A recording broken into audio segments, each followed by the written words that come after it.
जय हिंद मेरे सभी प्यारे भाइयों को। दोस्तों अंश स्टडी IQ में आपका स्वागत है। जो हमारा टॉपिक चल रहा था भारत का संवैधानिक इतिहास, इसमें मैं आपको भारत के संविधान बनने के समय जो भी घटनाएं हुई हैं उससे रिलेटेड मैं आपको क्वेश्चंस करा रहा हूँ। जितने भी मीटिंग्स हुई हैं सारी चीज़ें हम डिस्कस कर चुके हैं पार्ट 1 में। ये पार्ट 2 है, जो हमारे क्वेश्चंस बच गए थे उसके इंपॉर्टेंट भारत के संवैधानिक इतिहास के। तो आप पार्ट 1 भी देखिएगा, पार्ट 2 आप आज देख रहे हैं। तो अगर आपको वीडियो पसंद आती है तो प्लीज़ वीडियो को लाइक कीजिएगा और अपने दोस्तों में शेयर कीजिएगा। देखते हैं आज का पहला क्वेश्चन क्या है हमारा। पहला क्वेश्चन है हमारा, निम्नलिखित में से किस भारत सरकार अधिनियम के तहत पहली बार विधायिका में कुछ निर्वाचित प्रतिनिधित्व की मंजूरी दी गई थी। निम्नलिखित में से किस भारत सरकार अधिनियम के तहत पहली बार विधायिका में कुछ निर्वाचित प्रतिनिधित्व की मंजूरी दी गई थी। तो आपका इसका आंसर क्या हो जाएगा, आपने चेक कर लीजिए। पहले आप चेक कर लीजिए कि इसका आंसर क्या होगा। आपने चेक कर लिया तो इसका आंसर हो जाएगा आपका भारत सरकार अधिनियम 1909 ईस्वी। एक सेकंड रुकिए, मैं इसका कलर चेंज कर लेता हूँ। तो पढ़ लिया आपने क्वेश्चन। क्या है पहला, निम्नलिखित में से किस भारत सरकार अधिनियम के तहत पहली बार विधायिका में कुछ प्रतिनिधित्व की मंजूरी दी गई थी। तो इसका आंसर क्या हो गया आपका भारत सरकार अधिनियम 1909। ठीक है, नेक्स्ट क्वेश्चन देखते हैं क्या है हमारा।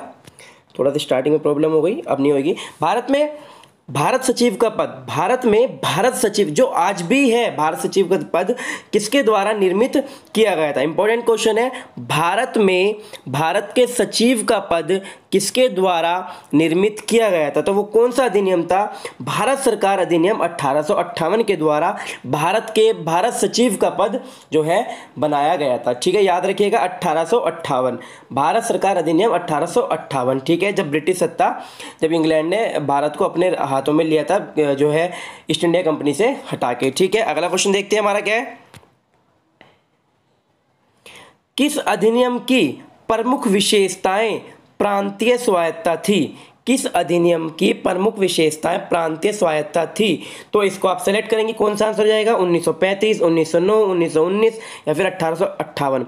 आप सारे क्वेश्चंस पढ़ेंगे और देखेंगे, चेक करेंगे कि आपके कितने क्वेश्चन ठीक है और कितने क्वेश्चन गलत है। आप मुझे कमेंट बॉक्स में कमेंट करके बताएंगे कि सर हमारे इतने क्वेश्चन ठीक रहे हैं। ठीक है, तो इसका आंसर हो जाएगा आपका 1935। जो प्रांतीय स्वायत्ता थी वो किस में थी, 1935 में। जो भारत सरकार अधिनियम था 1935। ठीक है, अगला क्वेश्चन देखते हैं क्या है हमारा।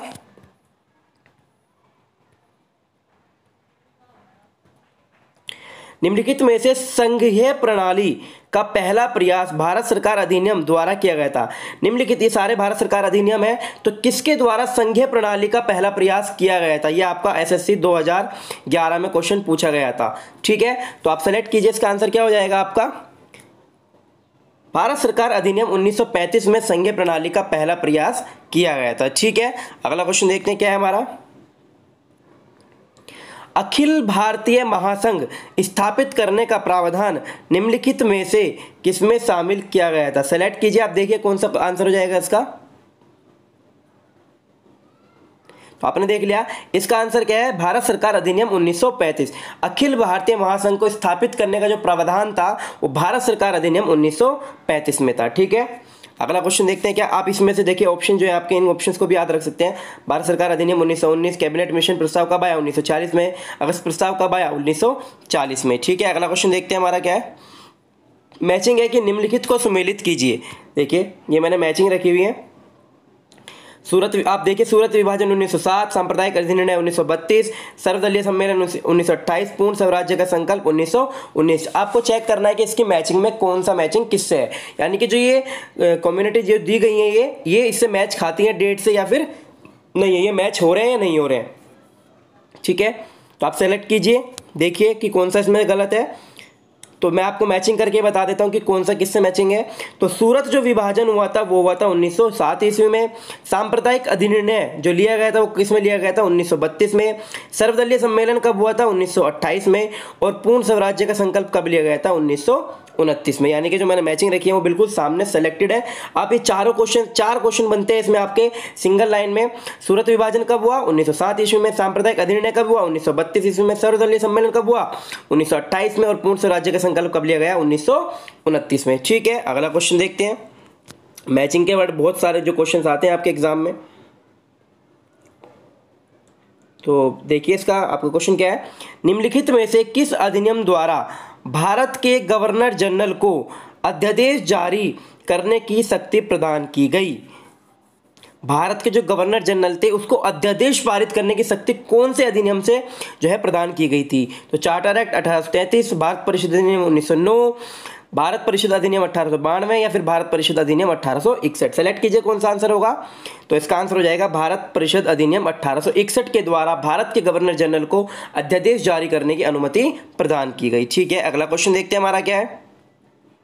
अगला क्वेश्चन भी क्या है हमारा, मैचिंग का है कि अगस्त घोषणा किसने की थी, लॉर्ड मॉन्टेग्यू। अगस्त प्रस्ताव किसने दिया, लॉर्ड लिथिंगो। अगस्त संकल्प महात्मा गांधी। प्रत्यक्ष कार्यवाही दिवस मोहम्मद अली जिन्ना। तो आप मैचिंग करिए, देखिए कि कौन सा इसका करेक्ट आंसर होगा। ये सारे जो मैचिंग बनेंगी क्या होंगी, तो मैं आपको बता देता हूं। अगस्त की घोषणा कब की, किसके द्वारा की गई थी अगस्त की घोषणा, लॉर्ड मॉन्टेग्यू द्वारा। और अगस्त प्रस्ताव किसने दिया था, लॉर्ड लिनलिथगो से दिया गया था। अगस्त संकल्प किसने लिया था, महात्मा गांधी ने लिया था। और प्रत्यक्ष कार्यवाही दिवस किसके द्वारा किया गया था, मोहम्मद अली जिन्ना के द्वारा किया गया था। ठीक है, अगला क्वेश्चन देखिए क्या है आपका। जो मैचिंग मैं आपको करा रहा हूँ ये मोस्ट इंपॉर्टेंट मैचिंग्स हैं, ये एग्जाम में बहुत बार रिपीटेड होती हैं। और एक ही मैचिंग देने का जो टीचर का कारण ये होता है कि वो एक ही मैचिंग से आपसे 4 क्वेश्चन कलेक्ट कर लेता है। ठीक है, मुसलमानों के लिए अतिरिक्त निर्वाचक मंडल प्रारंभ में किसके द्वारा लाया गया था। आपको इसका आंसर सेलेक्ट करना क्या होगा। तो क्रिप्स मिशन 1942, मॉर्ले मिंटो सुधार 1909, मॉन्टेग्यू चैप्सफोर्ड 1919 या फिर भारत शासन अधिनियम 1935। किसके द्वारा किया गया था ये, मुसलमानों के लिए अतिरिक्त निर्वाचक मंडल किसके द्वारा निर्मित किया गया था। तो ये लिया गया था मॉर्ले मिंटो सुधार 1909। ठीक है, अगला क्वेश्चन देखते हैं क्या है हमारा। 1909 के इंडियन काउंसिल एक्ट, 1909 के इंडियन काउंसिल एक्ट में किस बात की व्यवस्था की गई थी। पहला ऑप्शन आपको दिख गया द्वैत शासन प्रणाली, थोड़ा छोटा कर देता हूं मैं, आपको 4 ऑप्शन दिख जाएंगे। ये पहले 3 ऑप्शन नीचे देखिए ऑप्शन दिखाई देता हूं। सांप्रदायिक प्रतिनिधित्व, संघीय व्यवस्था या फिर प्रांतीय वैष्णव। आप चेक कीजिए कि कौन सा इसका आंसर हो जाएगा। तो इसका आंसर है सांप्रदायिक प्रतिनिधित्व। 1919 में इंडियन काउंसिल एक्ट में सांप्रदायिक प्रतिनिधित्व की व्यवस्था की गई थी। ठीक है, अगला क्वेश्चन देखिए क्या है आपका।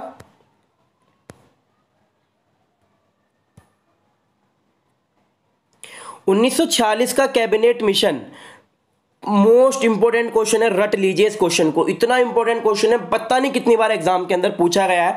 देखिए 1946 का कैबिनेट मिशन 3 मंत्रियों से गठित था। जो कैबिनेट मिशन आया था उसमें 3 मंत्री थे। तो निम्नलिखित में से इसका सदस्य कौन नहीं था। ये 4 मंत्री दिए मैंने आपको, इन 4 में से वो कौन सा सदस्य था जो नहीं था कैबिनेट मिशन में। तो लॉर्ड पैट्रिक लॉरेंस, एवी अलेक्जेंडर, सर स्टेफोर्ड क्रिप्स या फिर लॉर्ड एमरी, इनमें से कौन नहीं था। तो लॉर्ड एमरी इसके जो है मंत्री नहीं थे, किसके, 1946 के कैबिनेट मिशन के।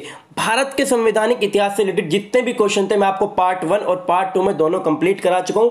एक भी आपको लग रहा होगा कि मैंने यहाँ इस जो वीडियो में 10 या 11 क्वेश्चन कराया, नहीं बच्चों, जो मैचिंग मैंने कराई है उसके अंदर 4-4 क्वेश्चन है। इस वीडियो के अंदर लगभग आपको 30 से 35 क्वेश्चन मिले हैं। सारे क्वेश्चन को लर्न कीजिए और अगर वीडियो आपको पसंद आई तो प्लीज एक बार थंबनेल दबाइए, एक बार वीडियो को लाइक कीजिए और अपने दोस्तों में शेयर कीजिए। धन्यवाद, जय हिंद, जय भारत।